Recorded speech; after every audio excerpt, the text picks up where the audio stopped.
Dito sa Papa Dudut Stories, ikaw ay hindi nag-iisa.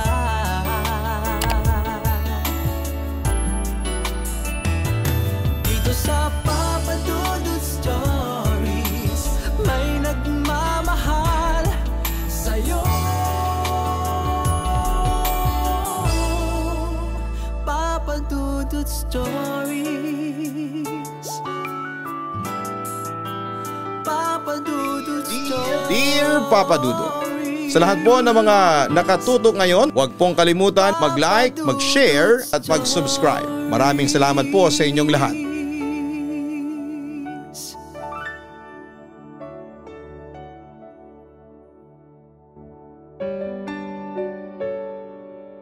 Bago ako magsimula ay gusto ko sanang batiin muna kayo ng isang magandang gabi, lalo na sa iyo Papa Dudut at sa bumubuo ng Papa Dudut Stories.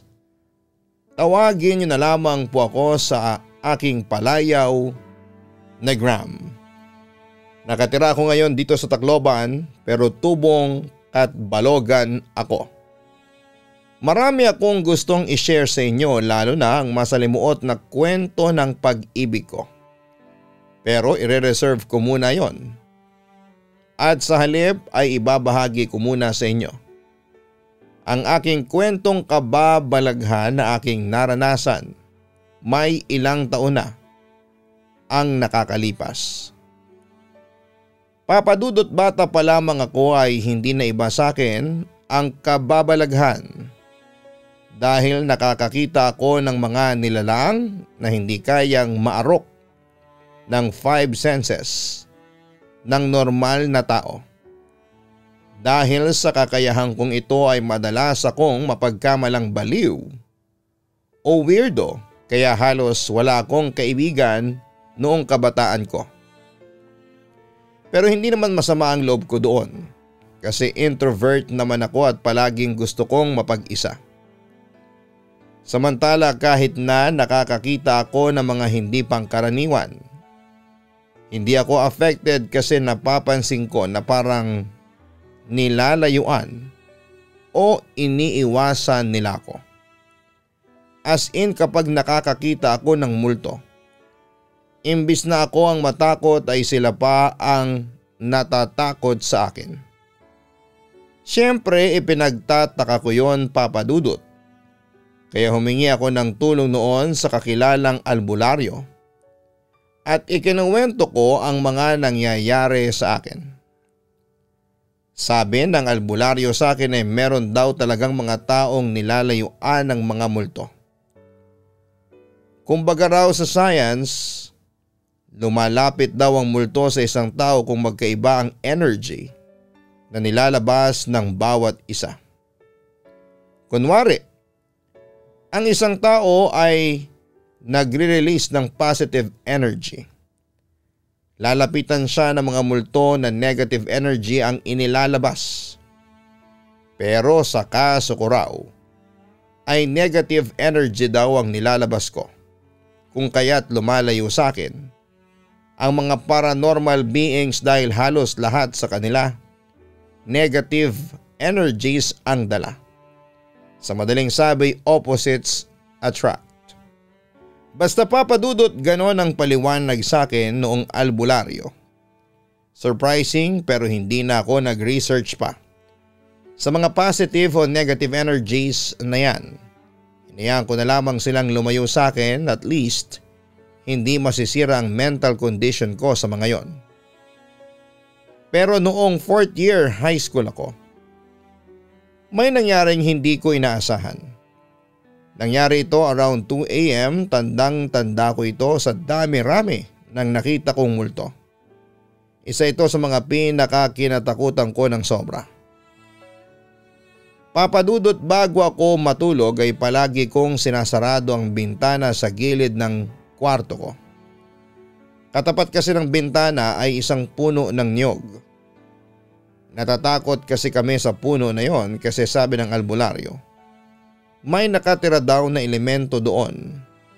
At sa tuwing pumupunta sa bahay namin ang boyfriend ng ate ko, ay laging may nagbabagsakan sa bubong ng niyog kahit na wala namang bunga. Pero hindi ako natatakot doon. Ang nakakatakot ay nakikita ng mga kapitbahay namin na may batang lalaking maitim pero nakasuot ng puting polo at brown shorts. Ang nakikitang naglalaro sa labas ng bahay namin tuwing 3:00 ng madaling araw. At kapag nakita daw nila yon, susundan daw sila at dadalawin sa kanilang bahay. Tapos ay magpaparamdam ng ilang araw. To the extent na hindi ka talaga makakatulog sa takot. Nagtaka naman ako noong mga panahong yon kasi wala pa akong naiengkwentro na batang maitim sa labas ng bahay namin. Kaya binaliwala ko na lamang yon. Confident naman ako kasi na hindi ako guguluhin ng nilalang na yon. Dahil nga hindi compatible ang mga energies namin. Tapos eto na, balik tayo sa kwento. Hindi ko nasarado yung bintana noong gabi na yon dahil sa sobrang pagod. Natatandaan ko noon ang saya ng panaginip ko. Biglaan na palitan ng isa pang panaginip. Sa panaginip ko ay may isang batang lalaking maitim na kasama ako. Mga edad 5 years old. Yung pagkaitim niya ay parang bunga ng sakit sa balat na kung tawagin ay giant congenital melanocytic nevus. Search na lamang po yun sa Google. Sumabalik tayo sa panaginip ko, naglalakad kami ng bata sa subdivision na tinitirahan namin hanggang sa makarating kami sa magubat na lugar. Tapos habang naglalakad kami ay tinanong ko siya kung bakit kami nandito. Hindi naman siya sumasagot. Hanggang sa nakarating kami sa puno ng akasya. May isang lalaking nag-chainsaw humarap sa amin. Yung bata ay mahigpit na nakahawak sa akin, ayaw akong bitawan. Natatakot na ako kasi iba na ang feeling ko at binabangungot na ako. Sa panaginip ko ay tinatawag ko na ang ate ko at yung isa kong kapatid, tapos ay maya-maya ay nagsalita na yung matandang lalaki. Anong ginagawa niyo sa lugar namin? Bakit niyo sinisira ang bahay namin? Hindi kayo nararapat dito, umalis kayo dito. Tirahan namin ito. Kapag hindi kayo umalis dito, sabihin mo sa mga taong sumira sa tirahan namin na papatayin namin kayong lahat. Aniya habang galit na galit. Bilang matapang na lalaki ay napamura ko sa kanya. Kung gusto mo akong kausapin, wag dito sa panaginip ko. Sa realidad tayo mag-usap. Huwag kang duwag. Pasigaw kong sinabi, tapos ayon nagising ako na pagod at parang wala ng lakas. Tapos tumagilid ako paharap sa bintana at laking gulat ko na may batang nakatingin sa akin at nakahawak siya sa bakal ng bintana ko. Maliit siya na payat at ang suot niya ay katulad sa damit na suot niya sa panaginip ko. Bukod sa sobrang itim ng balat ay malalaki at pulang-pula din ang mga mata at nakangisi ang malaki niyang bunganga. Hindi pa natatapos doon kasi nakita kong inilusot niya yung kalahati niyang katawan papasok sa kwarto ko. Papa Dudut, feeling ko ng gabi na yon na yung tatakbo na yung kaluluwa ko sa sobrang takot. Nanlalamig na ang buong katawan ko. Kaya bumangon ako sa aking kama at patakbo akong lumabas ng aking kwarto. Agad ko namang ginising ang mga kapatid ko pati si mama, pero nang tignan nila, ang kwarto ko ay wala na yon, yung batang maitim. Samantala simula noon ay palagi na siyang nagpaparamdam sa akin. Isipin niyo, matagal na kaming nakatira doon pero ngayon lang siya nagpakita sa akin. At balak pa niyang lumapit, ibig sabihin ay opposites ang energies namin. At yun nga Papa Dudut, dahil nga sa nakakalapit siya sa akin, ginulo niya noon ang buhay ko. Sa kada pagpikit ng mata ko ay lumilikha talaga siya ng gulo at ingay para magising ako. Ang ending ay palagi akong puyat at madalas na akong magkasakit noon. Dahil dito'y humingi na ako ng tulong noon sa albularyo. Ang sabi niya, Isa raw batang agta ang gumugulo sa akin. Nung tinanong ko naman kung bakit, ang sabi ng albularyo, may koneksyon daw kami ng batang agta. Kung ano man ang koneksyon, yon ang hindi ko malinaw na maipaliwanag. Samantala, para makaiwas na ako sa gumugulong agta sa akin ay nagpasya noon si mama na papuntahin muna ako kay Lola Inang sa Katbalogan para doon muna ako magstay at para doon ko ipagpatuloy ang aking pag-aaral. Pumayag naman ako. Pagpunta ko sa Katbalogan, agad akong sinalubong ni Lola Inang at Tita Sonia at masaya nila akong dinala sa kanilang bahay. Nung una, Papa Dudut, ay naging maganda naman ang stay ko doon kina Lola Inang. Walang kababalaghang nangyari. Hanggang sa meron siyang naikwento noon sa akin. Sabi niya noong bata pa siya, may naging kaibigan daw siyang batang lalaking agta. Kahit daw nakakatakot ang itsura nito ay naging magkaibigan sila. Sinasamahan pa nga raw yung lola ko noong batang agta sa school nila hanggang sa pag-uwi. Nakatirang agta sa puno na malapit sa bahay ng lola ko. At sabi ni Lola na sinabi raw sa kanya ng agta na may tiyuhin rin daw siyang nakatira sa puno na yon. Isang araw, inibitahan daw ng agta yung lola ko sa bahay nila. At sabi ng lola ko ay malaki raw yung bahay ng agta nang makita niya ito. Para daw itong palasyo. At saka meron din daw maraming nakahandang pagkain. Ipinakilala ng agta ang lola ko sa tiyuhin nito. Sabi ni Lola ay binigyan raw siya ng tiyuhin ng kaibigan niya ng pagkain. Masasarap daw yung mga pagkain doon, sabi ni Lola. Pero binulungan siya ng kaibigan niyang agta na huwag daw kainin ang ibinigay sa kanya dahil hindi na raw siya makakalabas at hindi na raw siya makakauwi sa bahay ng lola ko. Kaya natakot ang lola ko at tinanggihan ang ibinigay na pagkain ng tiyuhin ng agta. Kinabukasan, sabi ng agta ay magkita sila sa araw na yon sa alas 12 ng gabi dahil may importante daw sasabihin ng agta sa kanya. And by the way, alam na pala ng mga magulang ng lola ko na nakipagkaibigan ng lola ko sa agta. Pinagbawalan nila ang lola ko na makipagkita sa agta pero matigas ang ulo ng lola ko. Hindi siya nakikinig. Hindi natulog si Lola, nagantay siyang sumapit ang hating gabi. Nang sumapit ng alas 12 ay may kumatok daw sa pintuan ng bahay nila. At alam ng mga magulang ng lola ko na ang kumatok ay ang kaibigan na agta ni Lola. Kaya pinagbawalan si Lola na lumabas dahil hating gabi na.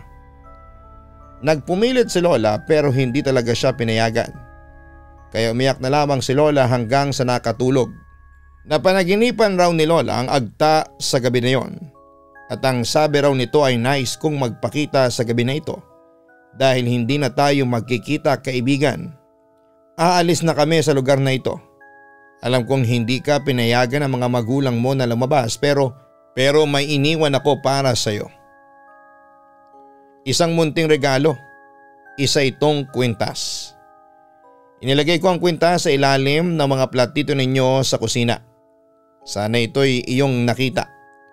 Ang kwintas na yon ay simbolo ng ating pagkakaibigan hanggang sa muli.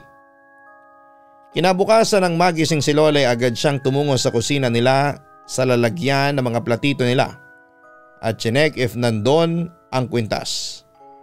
Laking gulat daw niya na nandun nga ang kwintas na binigay ng agta sa kanya. Isa daw itong magandang kwintas pero hindi niya yon sinabi sa mga magulang niya at sa halip ay tinago niya yon hanggang sa tumanda na siya. Nasaan na po yung kwintas na yon, Lola? Usisa ko sa kanya. Kinuha yon ng mama mo nung mag-asawa siya nang hindi nagpapaalam sa akin. Hindi ko sana yon ibibigay sa kanya kasi biglang nawala. Inamin lang sa akin ng mama mo na nasa kanya ang kwintas na binigay ng agta sa akin nung pinanganak niya. ang Kuya Kiril mo. Hindi na rin niya ibinalik ang kwintas kasi sabi niya na ibenta raw niya para sa pambili ng gatas ng kapatid mo. Kaya siguro yung naging ganun ang itsura ng kapatid mo kasi kinuha ng mama mo ang kwintas ko nang walang paalam. Nagalit sa kanya yung agtang kaibigan ko, aniya. Sa kabilang banda ay may kapatid akong namatay ng 4 years old pa lamang ito. Hindi pa ako pinapanganak nito. Surprisingly, nung nabubuhay pala si Kuya Kiril ay hindi ito nakuhanan ng litrato kaya hindi ko alam ang itsura niya. Pero ang alam ko ay may sakit sa balat si Kuya Kiril. Kaya alam ko yung tungkol sa giant congenital melanocytic nevus kasi yon yung naririnig kong sakit daw ng kapatid ko at nangingitim daw ang buong katawan niya. Kaya hindi raw ito lumalabas ng bahay dahil takot ang mga magulang ko na mabuli ng ibang bata ang kuya ko. Fast forward, namatay daw si Kuya Kiril sa isang aksidente. Ang kwento sa akin ni Lola nang malingat daw sila ay tumakas daw si Kuya Kiril para maglaro sa labas. At doon ay nasagasaan daw ito ng isang rumaragasang kotse sa tapat ng bahay namin. Noong time na yon ay ipinagbubuntis na raw ako ni Mama. Siyempre nalungkot ako nang malaman ko yon. At nanghihinayang ako kasi hindi ko man lang nakita at nakasama si Kuya Kiril. Ang sabi naman ni Lola, nararamdaman pa rin daw niya si Kuya Kiril at kahit na hindi niya nakikita, alam raw niyang palagi siyang dinadalaw ng kanyang apo. Samantala simula nang pumunta ako kina Lola Inang ay hindi na ako ginulopan ng batang agta. Doon na rin ako sa Katbalogan na nirahan. Nag-aral at nang makapagtapos ako ng kolehiyo ay doon na rin ako nagtrabaho. Bumalik na lang ako ng Tacloban nang mamatay na si Lola Inang at para makapag-move on at makapagsimula ng bagong buhay. Dito ko na rin sa Tacloban nakilala ang aking asawa si Tasha. Matapos kaming ikasal ay nanirahan kami halos katabi lamang ng bahay ng mga magulang at kapatid ko. Kumbagay 6 na bahay lang ang pagitan kaya madalas pa rin akong makadalaw sa kanila. Masaya kaming nagsama ni Tasha bilang mag-asawa hanggang sa magkaroon kami ng isang anak na babae. Mukhang ginabayan naman kami ng Diyos kasi hindi kami nahirapan sa pagpapalaki sa anak naming si Maris. Samantala isang araw, umalis si Tasha para dumalaw sa kanyang ina na may sakit. At dahil day off ko noon sa trabaho ay ako na munang nag-alaga at nag-asikaso kay Maris na noon ay 5 years old na. Magtatanghali na noon nang makarinig ako ng tila isang bata na kumakanta. Pinakinggan ko yon ng maigi at boses yon ng lalaki. Nilingon-lingon ko ang paligid. Ngunit wala naman akong makitang tao na maaaring kumakanta noon. Maya-maya pa ay nakarinig na naman ako ng boses ng bata na para bang naglalaro at tuwang-tuwa.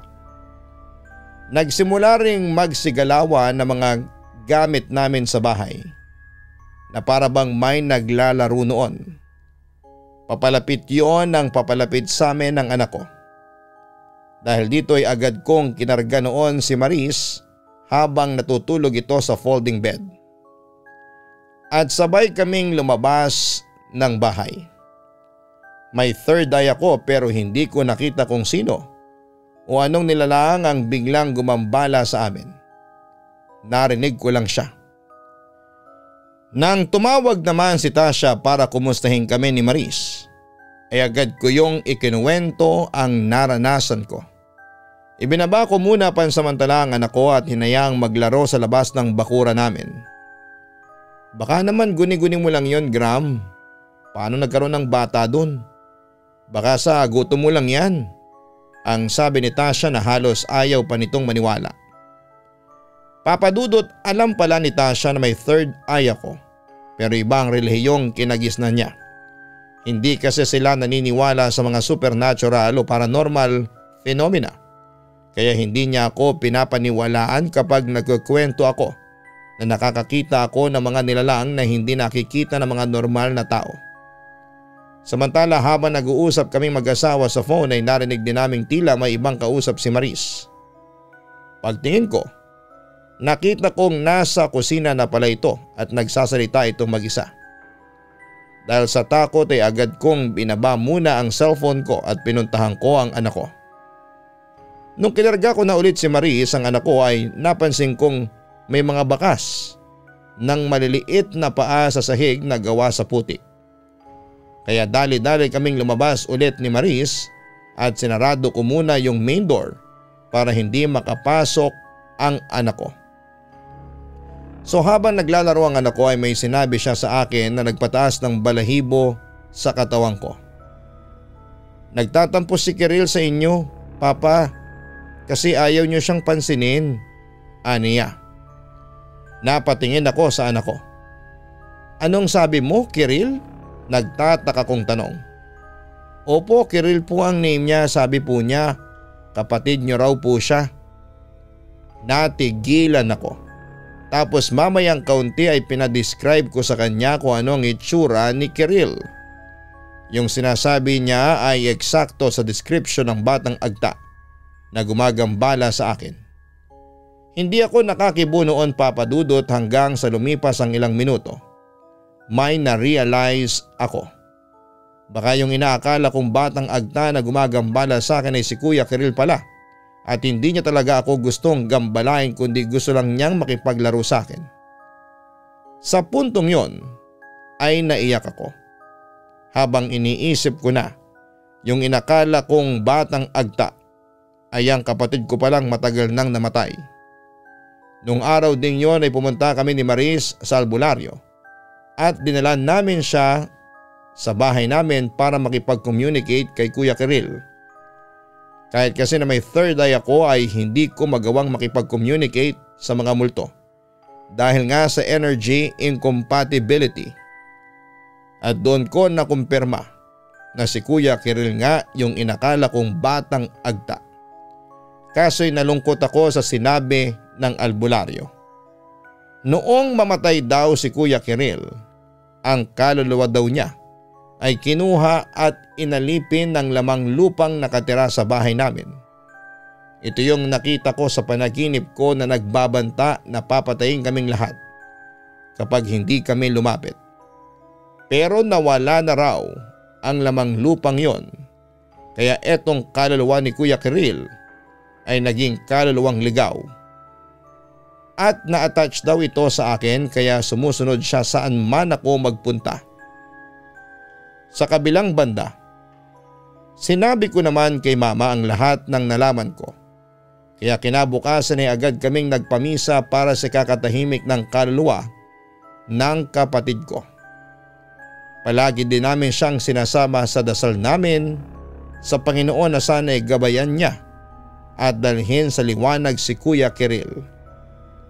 Ilang buwan namin ginawa yon hanggang sa isang gabi na naginip na lamang ako na nagpapaalam na sa akin si Kuya Kiril at naglakad na siya papunta sa liwanag. Simula noon, Papa Dudut, hindi na nagparamdam pa sa akin ang kapatid ko. Papa Dudut, hindi ko man nakagisnaan si Kuya Kiril pero mahal na mahal ko siya. Maraming what ifs pero sa huli ay hinayaan ko na lamang siya sa pagmamahal ng ating Panginoon. Lumipas ang mga taon. Lahat ay naka-move on na sa kababalaghan at masaya na kami sa mga buhay na meron kami. Papa Dudut, hanggang dito na lamang. Muli maraming salamat at sana'y maitampok mo ang kwento ko sa inyong napakagandang channel.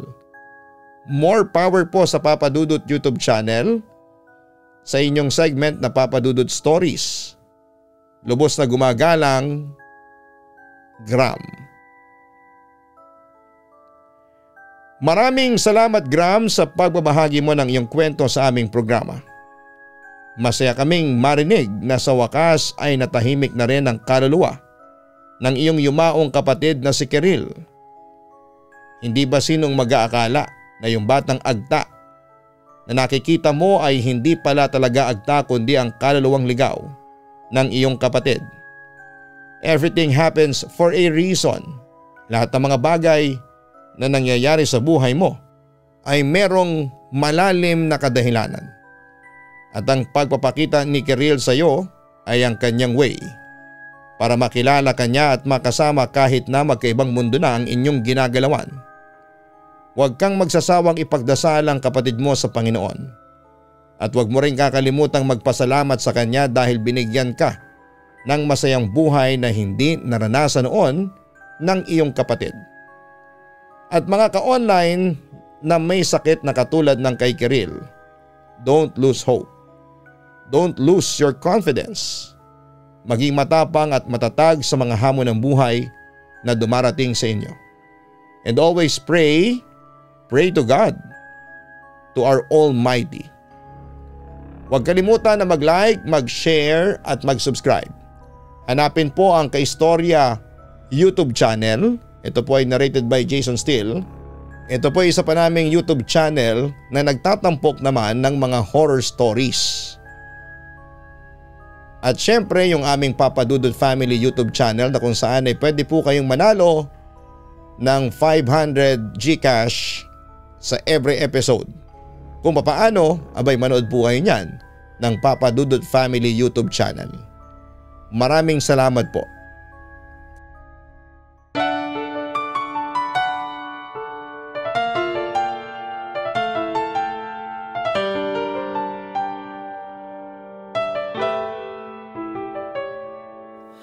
Ang buhay ay mahiwaga, laging may lungkot at saya.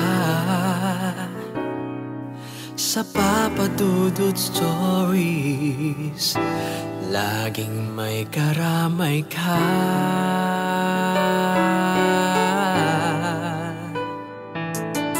Mga problemang kay bigat, dito ay pakikinggan ka. Sa Papa Dudut Stories, kami ay iyong kasama. Dito sa Papa Dudut Stories, ikaw ay hindi nag-iisa.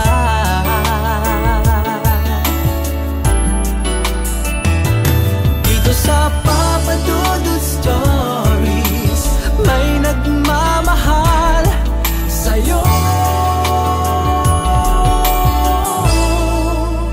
Papa Dudut Stories, Papa Dudut Stories.